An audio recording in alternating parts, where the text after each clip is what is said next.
we left in 2002, and we stayed in a refugee camp Right. in Zimbabwe at the time. At the time, Zimbabwe had a good relationship with UK. Before Mugabe kicked all the white people out, and then they're like, "No, we don't like you anymore." So like the refugee camp, they like had, they had electricity, food, and it was quite all right. But still, it's a refugee camp, I'm sorry, my brain is like, oh, so you made the white people go back to their country, eh? Well, I didn't. He did. Mugabe did, and well, you look how Zimbabwe is now. Yeah. You gotta, you need a whole suitcase of cash to buy I bread. had an interview with someone from Zimbabwe, and he was telling me that It's it is wild. You But- can be a billionaire in Zimbabwe. yeah, and still be homeless. Yep. It's very interesting. But like the Zimbabwean people are nice. They I mean, I've never had any issue with. As a matter of fact, I think I get along with Zimbabwean people more than your people, and I'm like.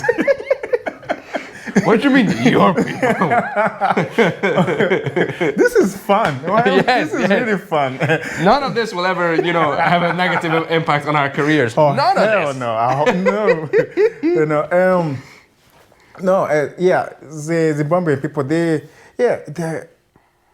love music. Yeah, they really love. They're always laughing. I mean, the ones I know anyway. They've always shown me positive vibes. So I stayed in Zimbabwe for like 2 years, and then at the time my dad was still living here, and Right. he did everything he can do to bring us.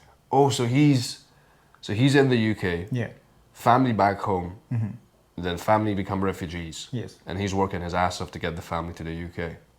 Fuck. Yeah. I think that's what was happening. I think he was working his ass off. I think. I'm You're pretty sure. like- I mean, why else would it be? Yeah, because we eventually did come here, and but in coming here, like in the 2 years we lived in. I mean, for me anyway, the 2 years that we got to live in a refugee camp, we were pretty much independent. Right. So, like, I was gonna ask, what is that like? It's If you want to talk. yeah. I mean, I was really young, so everything really just seemed like, wow, the pressure of being refugee camp, in being in that environment, it really never got me feel. I never felt like nervous or scared about it, but I still felt like this environment I'm in. I really don't want to be in this environment for the rest of my life. Of course. Yeah, so like they always be like, with thoughts about the future and stuff, there always be like a glass ceiling mentally, because it's like there's only so much I can do here in a refugee camp, Okay. Even though I'm still just a little boy, like just running about. Do you know what was fun about living in a refugee camp? We used to make food balls out of condoms. Right, so basically, So there's a lot of fucking in a refugee camp. So basically, okay, see what happened. I mean, of course there is, but it's like that's not something you think about. Fucking I didn't discover fucking until I came to UK. You were I a was- kid, I but was there's a lot of kid. condoms. Oh yeah, they gave them out for free. Ah. Yeah, so they. Yeah, So you're not playing football with used condoms, for the record. I don't think they were used. No, I don't think they were used. Okay. But then again, I wouldn't have known any different because I didn't see a used condom until I came here. So, but yuck, that's disgusting. Yes. It's You're not- welcome for that. Yeah. Things like condoms, tampons, and all these necessities, they'll give them out for free. Right. Yeah. Which is kind of strange. Why here do you have to buy them? Like things like tampons and condoms. Like those should be like. They give some for free. I think the Scotland that gives away like female hygiene products as well. But like with the condoms, it's like who uses them? Oh yeah. Like people still buy. I don't know if people trust the free condoms. Let's say some people still use them. I know that for a fact. But it's like I think in the general population, no one's being like, yeah, I got these free condoms. No one's, it's like there's layers of like. I had this joke of like people want branded dick. It's like. Magnum. Yes, you gotta show up. I wouldn't know. Yeah. What's your brand? What's your brand? Just a generic brand. Just generic brand. You know, I think they should put them in categories as well. You know, Yeah. Because like you can't be giving out like just free condom. Yeah, it's good to give them out, but like make sure they fit. You know, Yeah. Oh because, God. Because like not one size fits all. You know. Yeah, no. There's something of it. Nothing breaks your heart like a loose condom, and you're like, oh shit. Loose condom. What's that? What? They get loose? Like your self-esteem just goes, oh. Yeah. I keep getting off track. I'm sorry. I know. Yeah, Let's get back to you playing football with condoms. yes. Oh, yeah. So all these things they give them away for free, and so like every household like do have like a box full of condoms, a box full of tampons. You know? Yeah. And my brother and I would just be there like, okay, what is this? You know, like I couldn't, because never had experience with it. We just like, it's useless. It's Of course. It's useless. I mean, I would hope so. Your children. And and also like our friends as well, was pretty much useless. So what we used to do is like we'll take it and just blow it, right? And like so as it eventually gets big, and then we'll wrap plastic around it, like plastic bags, like lots plastic bags and some cables and just tight plastic bag tight, and it can bounce. It will bounce off. Yeah. You were playing basketball. No basketball. It will be Football. Yeah. How bouncy is this ball? Bouncy like a normal football actually, because obviously the condom is in the middle, right? Which has the air inside, well, and the plastic around it sort of like allows it to be the football weight in a way, and also it allows it to be heavy enough for to like bounce and just continue going up. Nice. Yeah. So then but like we will like all our friends and I will like be somewhere next to a tree or maybe down in the bushes just blowing on condoms, and from a distance you see a line of young boys coming from a bush with glazzy lips, because now that I think about it, it's so fucking stupid. Carry on. Stupid. Finish your thought now. No, like we'll all be like just greasy lips, with like just bouncing balls and smiling like because we're so excited we're about to go play football, Of course. But like now that I think about it, that was stupid times. Oh, Stupid God. times. Oh, God. But like rather than putting them to waste, we found a good useful thing for them, which was fun for all of us. No one ever got in trouble? Like, dad whooped their ass because, like, you fucking took out condoms? Or No, the dads were never there. They were all busy trying to work. fair. It's wild there. Like kids, like that was the first time I ever experienced like a bad language, like but like to on a deeper level, like in front of adults. You mean bad language in the sense of just swear words? Do you mean like someone bullying or someone? Yeah, like in terms of like swear words. Right. Okay. Yeah, it's like basically. How old were you again in this environment? This is I think 10. Oh, you're 10 years old. Okay. Yeah, 10. Yeah, 10 going to be 11. Okay. 10 going to be 11. So that's stuff that you will remember. It's not like you're 5 years old and. Yeah, in a way, because it's because everything is happening so fast. For example, like from 2002 to about 2004, it all went like really fast, because you're just there in a trance, at least, because you're just like, I mean, all these things. it's an interesting. Like being in it, because you're in the world but also very isolated from the world. Are you allowed to leave these camps? Yeah. Okay, you can't leave them. You're not like you have to be inside the premises. It's not. It wasn't designed like the way they show it on TV. It's it's like a village.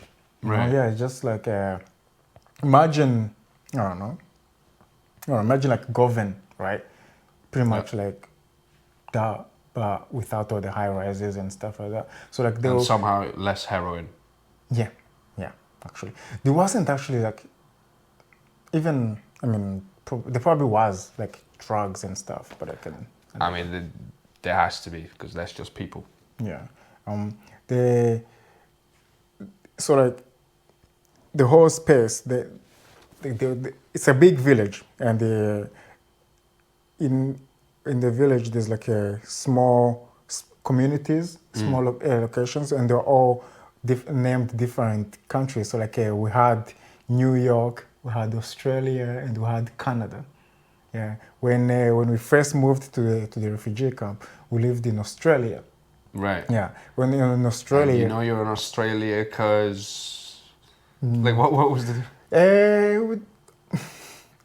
it's just white buildings. Okay. It's just pale white buildings. That's it. And one of the building was like a huge warehouse where like the new immigrants, where the new refugees, they will come in and just they camp in there before whoever is in charge of the refugee camp is sort of like gives us houses. Yeah, you get Yeah. allocated and you get accommodation, Yeah, basically. an accommodation, yeah. And if you are, What's the demographics in a place like this? I mean, what were then? we had the Kenyans, Somalians, Sudanese, Right. Congolese, Rwandans. You had people from all over, you know, yeah.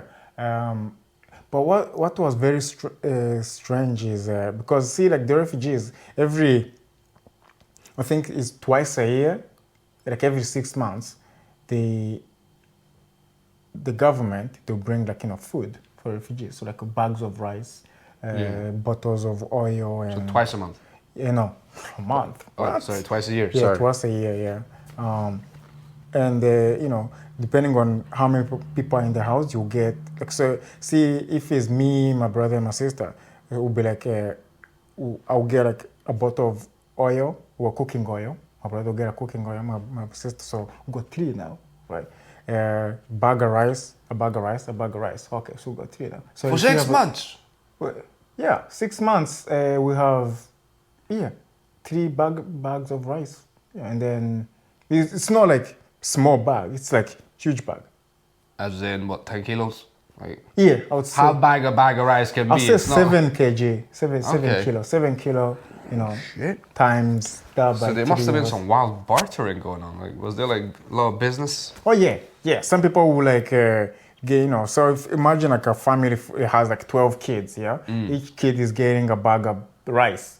Yeah, okay. Right, so you got But still, 12 bags of rice. Yeah. Still 12 kids eating it. So Yeah. it's gonna go.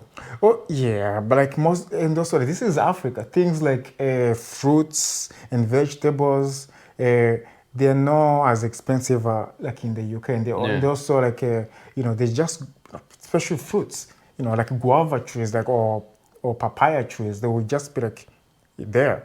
Anybody can climb and get a papaya, fair. So like most of the time you find the kids after school they're full of fruits and stuff. Yeah. All right, Then I makes get here trying to buy a papaya, that'll be £5. God damn.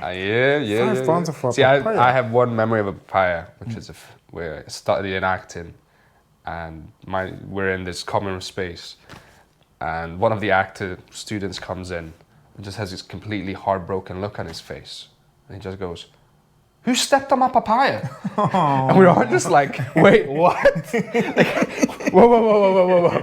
Let's go. How do you have a papaya? Like, explain this. He's like, "Yeah, it's what I eat." I was like, "Oh, bruh." Like, my Romanian ass was like, "What?" Papaya, But just casually, like, "Who stepped on my papaya?" Like, what? Oh. So I was like, "Oh, there's like, you loaded." For me, papaya means you got money. Well, in the UK it means you oil anywhere. Like Africa and like Barbados, Jamaica, those kind of places, like fruits, they just they're not really that expensive because We have fruit where I'm from. I know the UK has a whole thing where they have to import everything, but like, What kind of fruits do you So the big one during summertime is the melons, the watermelon, the big red, the green ones. So we get those. Oh, wow, Ooh, cool. Beautiful, beautiful. Oh, I love watermelon. Aye. Oh, cool. All right. All right. I thought you would be like, oh. No, I was. I mean, I was about to make a joke, but No. yeah, let's. Nah, watermelon's fucking up there, man. Yeah, we just. It's so hard not to sometimes. Yes, I know. Cause it's like it's right there. Just say it. No, yeah. I keep. What was it? Oh yeah. We talk about fruits. I mean, hang on. So for us, the big thing is, for some reason, we figured out how to make alcohol about just every fruit we have. Really? So you can get like the homemade moonshine from. So was it plums? Those are classic. Pears, apples, bananas are not our thing. We import bananas. I don't know if there's melon booze, but like potatoes, wheat. My uncle made like moonshine from pine. I don't know if it's pine cones or the pine infused, whatever, but it tastes so good. So that's our thing. We make booze out of everything. Nice. Just because, 16 euro, baby, you gotta have your own. You gotta be drinking all the time. It's cold over there as well. Oh, winters are you cold, gotta, yeah, so keeps you going. See, that's the difference between there and where I come from. Where I come from is hot and chilled. So that's what you gotta eat. You gotta eat your fruits to get your liquids in. Yeah, your liquids and your natural sugar. Yeah. Whereas Your fructose. yeah, that's the one thing I miss. The fruits. This is something that I feel like most immigrants can agree who live in the UK. The food here needs so much work. Yeah, the food is something. Like the It's definitely the Sunday it's roast. something. The Sunday roast is. It's. I've had it. It's good. It's I mean, it's still food. Do you know what I mean? Yeah, Like I'll eat it. it's slightly dry. To be honest. Slightly? Yeah. I mean, you put gravy on Oh, it. God. Yeah. So like that. I'm sorry, but if like your gravy's made from powder, fuck off. Yeah, it's kind of interesting, really, how they can go and get, the gold and the hardworking people and all this, but like, they can't seem to get this recipe right. Just damn it. Yeah, the one thing they cannot bring back was the recipes. Yeah. Oh man. Fair enough. Do you cook yourself? Yeah, I do try it. I mean, I also work part-time, so I cook when I can, but I do like to cook. Yeah. Nice. Yeah. And just again, it's like trying to do everything, trying to be creative, and then also cooking. It can, something needs to go every now and again. Yeah. Yeah. Lately I've been sort of obsessed with what's the name? Beetroot a lot. Okay. Beetroot. Yeah. Borscht. That's what you need to try, my friend. Who? Borscht. Borscht. What's So that? that's the classic beetroot soup from my region. All right. You can make it spicy, you can make it not spicy, you can add meat to it, veggie, whatever you want. You can make it hot and cold, because there's a specific cold borscht, which is like with cream and stuff, and then there's the hot one, which is just the regular. Cool. First time ever I got introduced to beetroot was my aunt. She was making juice out of it. Yeah. I was like, cool. So always associate beetroot with just juice. Then I get here. It's like, hey, you can eat it as just a fruit or just as a, is it a fruit or is it a veg? See, that's why it's root. So I don't know. I heard of root vegetables. I haven't heard of root fruits. Word, So I would say it's root. Okay, yeah, actually, yeah. Never not learning. Yeah, well, this is life. This is life.